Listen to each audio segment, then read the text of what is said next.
All right, let's do this. Let's do this. Woo! Episode 22, dude. Can you believe it? We're just chugging right along. I know. I think you say that every time, and I think now you have to. I know. And here's the thing. Like, real soon here, we're going to have more episodes than views. We I think we're approaching that. We're approaching that number. On our average. Yeah, on our average. Hey, it'll come around. It's going to come around. We're building this big bank up. Yeah. And yeah. So the last trophy truck one did pretty dang good. It's almost at 400 views, which is that's pretty sweet. I mean, that just shows us that we just need to feature more trophy truck content. I know. Yeah, but I don't know. I think especially since we moved everything to a new channel, that's pretty cool. Yeah. Unfortunately, this episode's a little bit on the other side of the financial spectrum of a trophy truck. I feel like trophy truck's all the way over here, and we're going to be all the way over here this time. However, what we're talking about today is about as nimble as the trophy truck, as we proved. Dang it! We haven't had them side by side, so we don't know. No, I don't know. I don't know how well that trophy truck would do in your back 40. The P30 chassis might have done a little better. Yeah, maybe. I don't know. So. I think but what we're gonna be talking about is it's a big budget hack, some might say, but it is getting a cheap to free big block where all you have to do is also acquire a motorhome. and it sounds great. I gotta tell you a story. So it does sound great. A while back, maybe a year ago, it was probably about a year ago, Alex said, "Hey, I know where we can get 2 motorhomes for $100 each, and they have 454s." And I'm like, "Okay, let's do it." It took me that much thought. And absolutely. And that might have been a little bit too much, bit much. Yeah, that might have been a mistake to only give it that much thought. Yeah, but I don't know. We're gonna talk about that today. The appeal of a cheap big block via a motorhome. So, what we want to do a little bit of pros and cons. What do we want to do here? Yeah, let's start with the pros, and then we'll go to the cons, and then we'll wrap it back up with the pros. I like it. We'll end on a positive note, but let's start with the pros because that's why I said yes so quickly. Yes, it's cheap. It is cheap. It is cheap. They are readily available. I mean, these ones fell into our laps. We weren't even looking for them. Right. And I have had other offers since then of people that had derelict motorhomes with big blocks. They weren't. No, it was a small block one. It was a Dodge 360. Okay. But it was, so they are out there, and I believe I have looked for them in the past, and they're not that hard to find. No, not hard to find at all. And $100 might be on the upper end. I mean, you can find some for free. Look for motorhomes that are that have been sitting a while or that have water damage. Oh yeah. Because I don't care when you're getting this for your project, you don't care anything about the motorhome part. No. But also, the condition can kind of come into play, though, because there are a lot of parts in there that you can salvage sometimes and sell. Yeah, and so that was part of the appeal, too. We're like, oh, they both have 2 roof airs. We could probably sell that. Oh, this one's got a generator. I could probably use that on the property. Yeah. And on. You think about all the things that you might be able to peddle to get some of your money back or make money on them. Unfortunately for us, ours had been used as litter boxes for cats for a while, so the condition of anything on the inside was so bad. I can still smell that pneumonia. Yeah. It was bad. The ammonia smell was pretty rank. It was strong. It took your breath away, for sure. Oh, absolutely. So, the other thing is there's a lot of supplies on a motorhome. Like, I actually was just cleaning up the scrap pile today, and I got a whole bunch of hose clamps off of some of the motorhome stuff. And there's a bunch of like big battery leads, Oh yeah. a bunch of wiring that runs back to the generator, um, large wiring that's used to hook up for like your hookup wiring. That makes great leads for welders or air compressors. There's a lot of things you don't think about, things that like you do strip off of there and just throw on the shelf. There's a bunch of tons of hardware if a guy was really into it for the nuts and bolts. Oh There's yeah. a bunch of stuff you can scavenge off of here that's above and beyond just the motor and transmission. Yeah. So pros, they're cheap. You get a bunch of supplies with them, and they're plentiful. And they're plentiful, and you may be able to recoup some of your money when you're selling things like roof airs. We sold some seats out of, or some chairs out of one of them. Yeah. One of and them a had an old, TV. one of them had an old tube TV that for some reason somebody wanted to give us $50 for. So yeah, selling the chairs and the TV, we did make back the amount that we spent on one of the motorhomes, which was pretty cool. We still haven't even gotten rid of the motorhome yet, so we still have some dump fees there. But the initial purchase price, Yeah, for sure. boy math, it was a free motor. Exactly. So, all right, what are some of the negatives, the cons, the pain points? If it doesn't run and drive, getting a motorhome to your property, 1 can be sketchy, 2 can be really sketchy, and 3 can be a logistics nightmare because not a lot of people have a trailer that you can throw a motorhome on. And from what I have seen, the free ones are never the 22-footers. They're always the 36-footers. Oh yeah, it's always the big encumbering ones that people want to get rid of. The small one we got was 32 feet, and the other one was 37.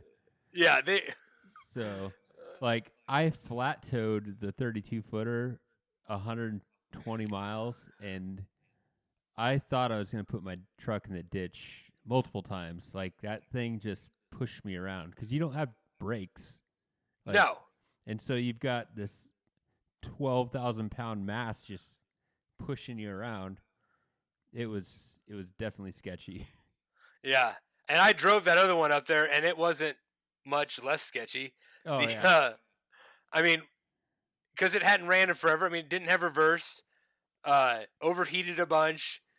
Was a little bit down on power, but those are all that stuff will come around when we rebuild it. But getting it from point A to point B was kind of a pain in the butt. Yeah, for sure. Like in our situation, and I think a lot of people that end up with the free one, like you were saying earlier, the condition was. Oh yeah, like, yeah. You're gonna have something. You're probably gonna get something with water damage or animal damage. It might have been a meth lab. Yeah. So it's smelly. It's gross. I mean, we had food in there that was like 3 years expired. So bad. There was a milk jug in there, and it was chunky. It was chunky, and the plastic was very brittle. Very brittle. Yeah. Oh yeah, the premium beef stew.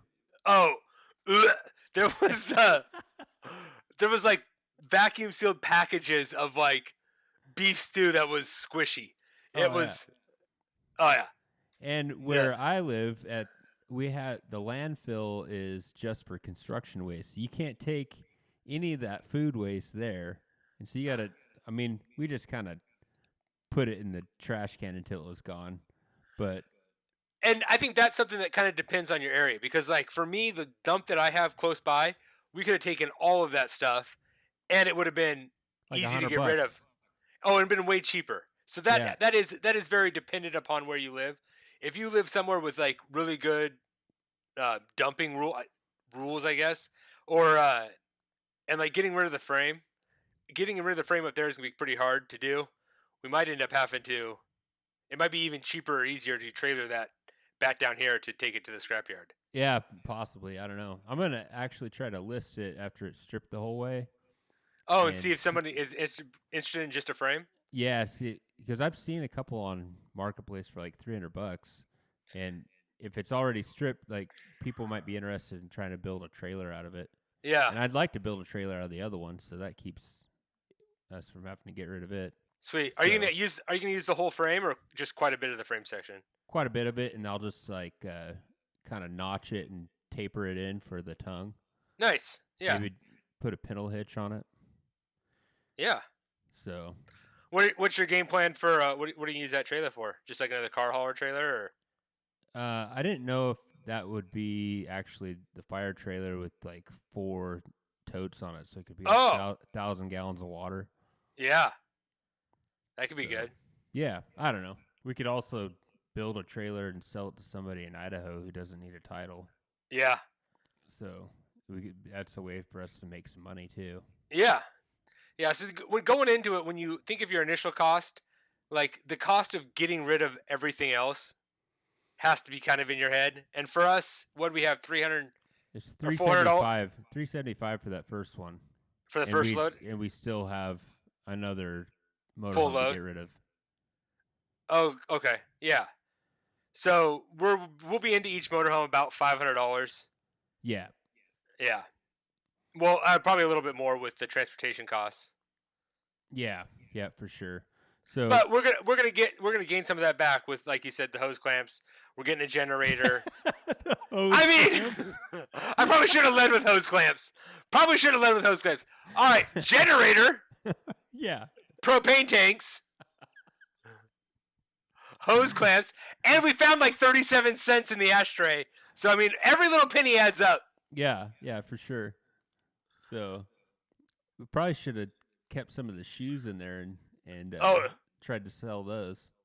had a yard sale, dude. Yeah. Everything in there that has cloth on it smelled so bad. Oh yeah, I I'm can't so, believe I sold those chairs. I can't believe. I think putting the chairs out in the outside for a week Yeah, really helped out mellow yeah, out that cat pee smell. yeah, for sure. So all right, what else? How did I forget about this con? Oh, what's that? It's a lot of work.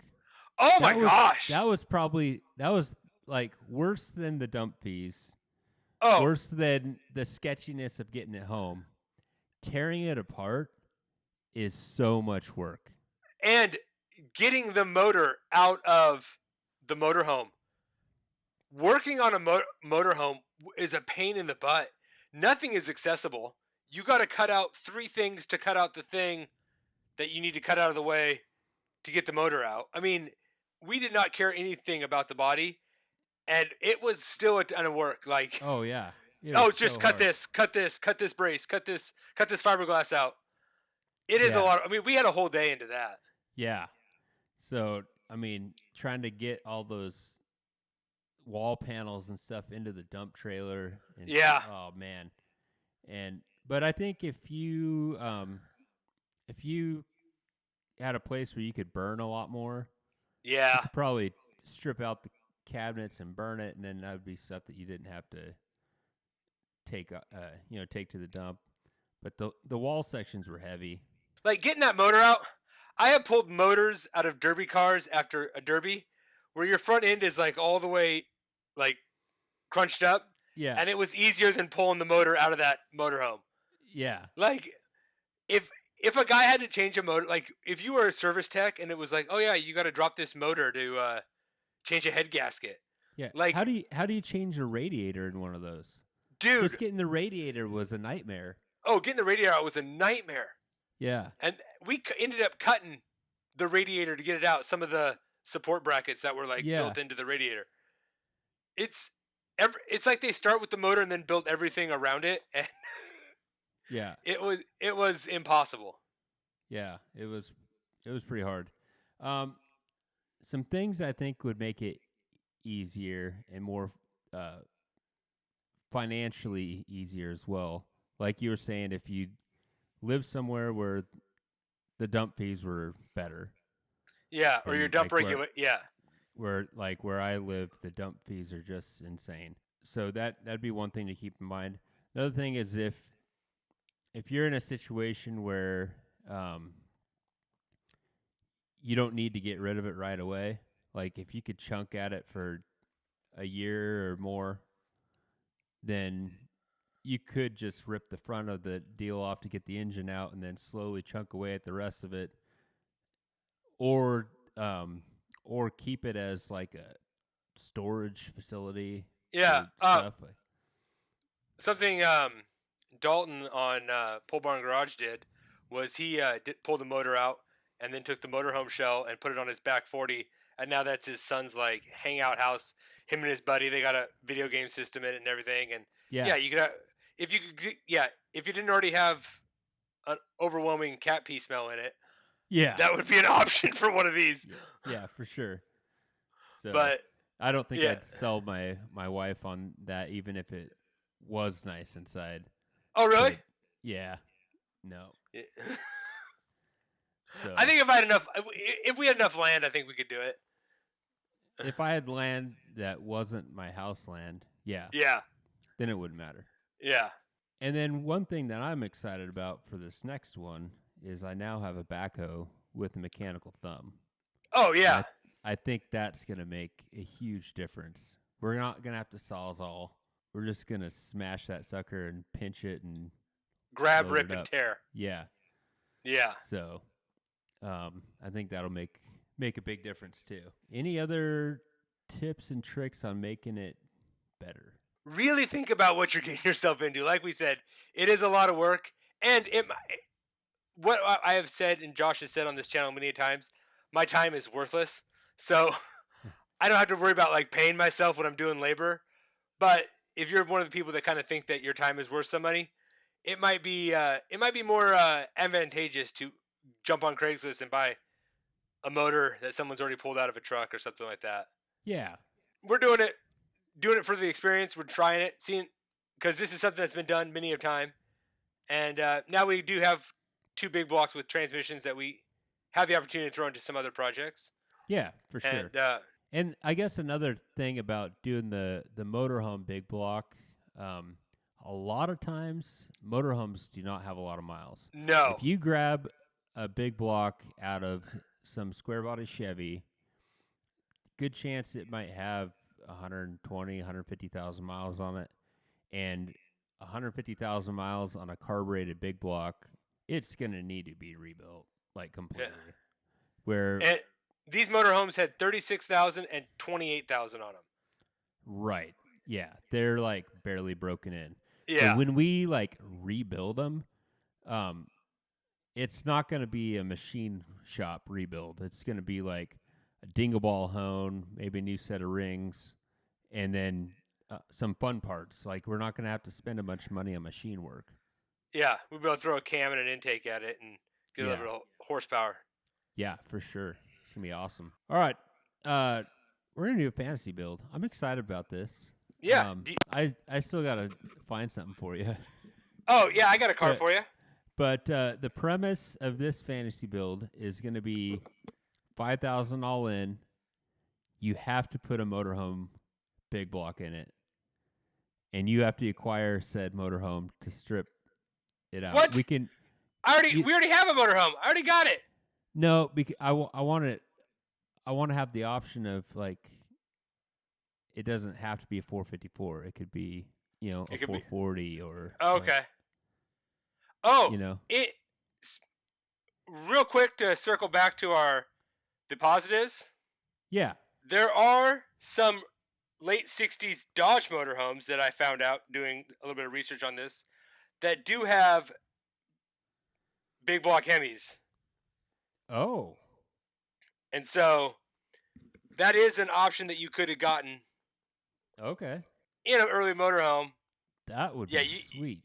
You could find I believe it was a 426 in a motorhome. That is awesome. That would be rad. I don't think those pop up very often, but keep your eyes peeled. Okay. So you ready to see what you're building? Yeah, I'm almost there. Okay. Can you see what you're working with? Yeah. Ooh, let's see here. I thought we were using the 454, so I got you something that would fit a 454. Oh.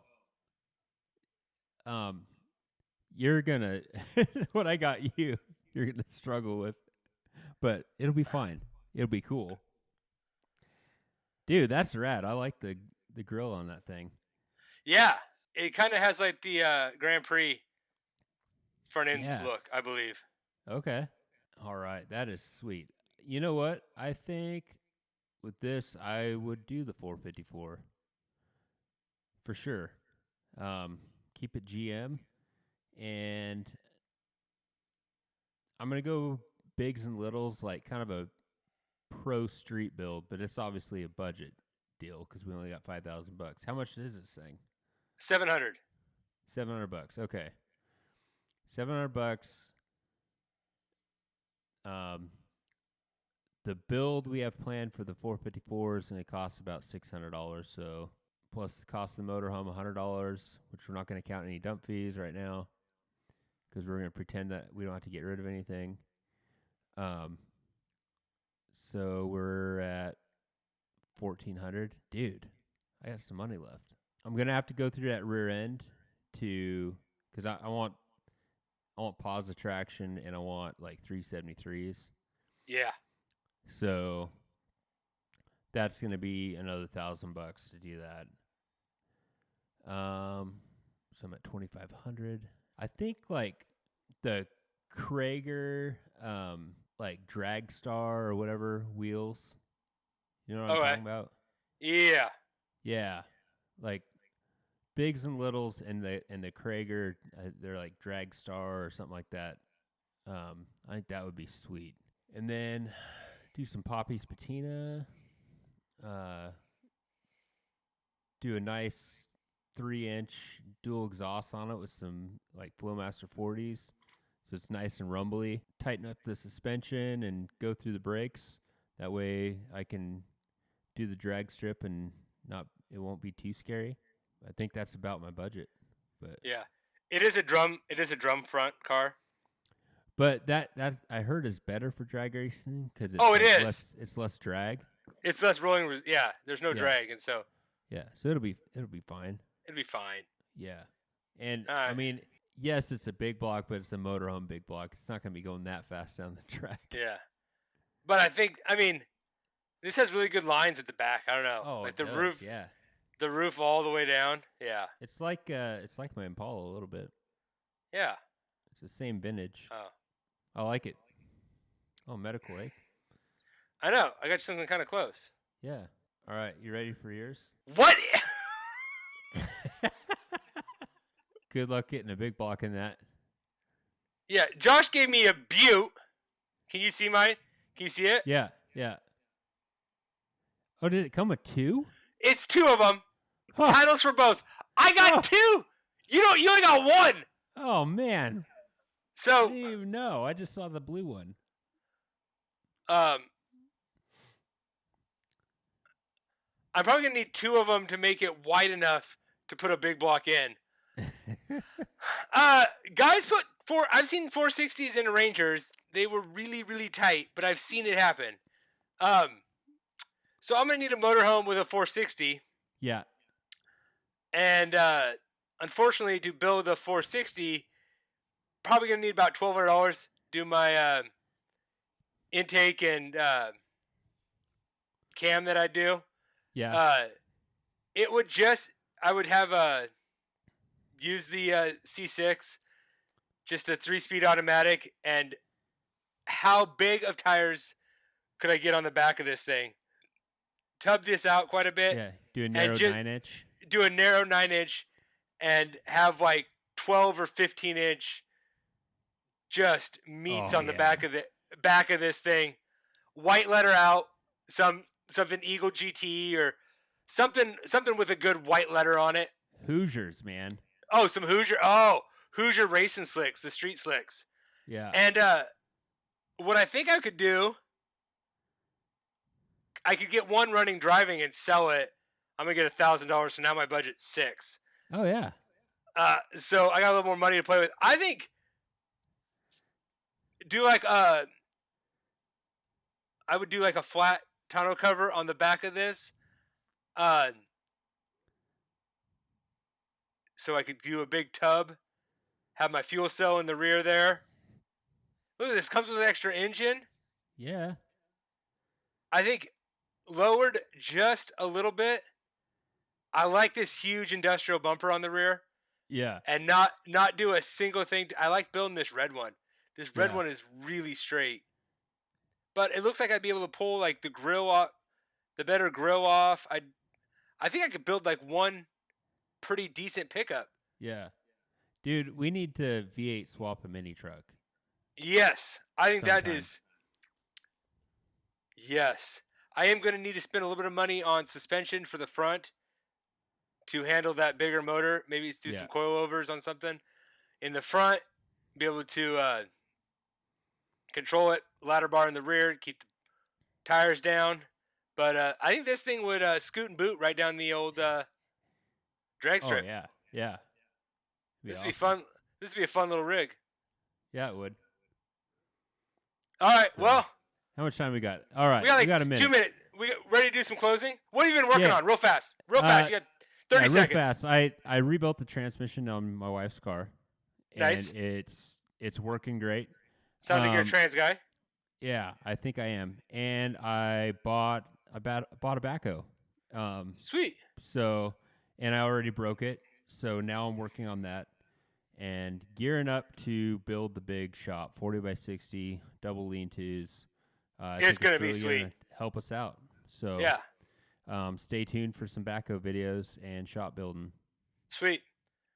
We helped my buddy Adam. We got a bus running and driving that had been sitting for like 35 years. Check that video out. It's on YouTube.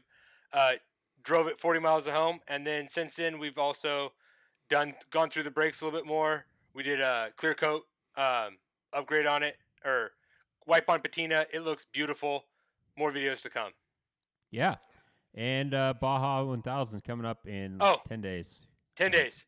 We're leaving in 10 days. So, yeah. Lots of cool stuff happening. All right. So, till next time. Yeah. Wheel it, wreck it, wrench it, repeat. See ya. See ya.